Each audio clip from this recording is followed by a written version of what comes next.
Welcome to the first installment of Creature Eras, a 5-part series where I will be creating an original creature character inspired by each era of history. In today's chapter, we will be making prehistoric creatures, spanning 7 eras and roughly 4.5 billion years. Let's start at the beginning. Up first is the primordial era, the formation of Earth, molten landscapes, and rocks. He isn't quite fully formed yet, but he is certainly important. Here is the final sketch for Boulder, our primordial creature, and here he is all colored in. Next is the Cambrian explosion. In other words, the emergence of bizarre sea creatures. In my research, I discovered that these sea characters began their formation as vertebrae, so this creature emulates just that.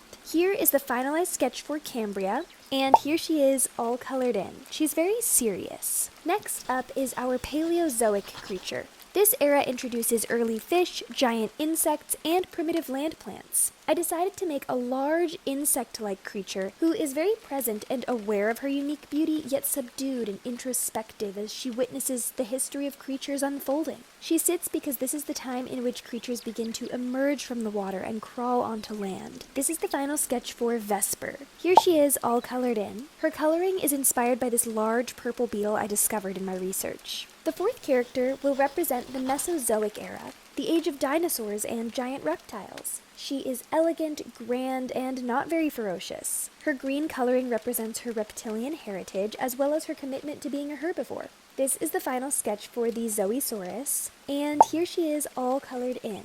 She might be my favorite so far. Next is the Cenozoic era.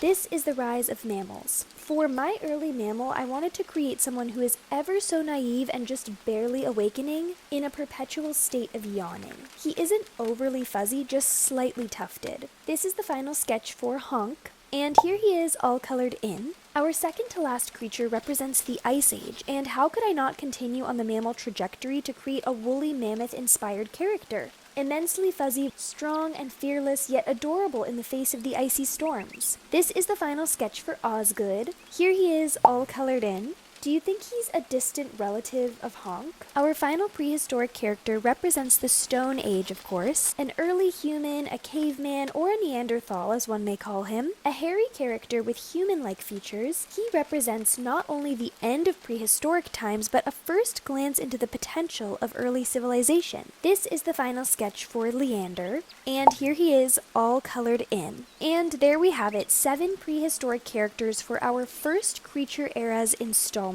Boulder, Cambria, Vesper, the Zoe Sophia, Honk, Osgood, and Leander the Neanderthal. Which one is your favorite? Rank them in the comments. So I will see you all very soon with the next chapter of Creature Eras, Ancient Civilizations. See you soon!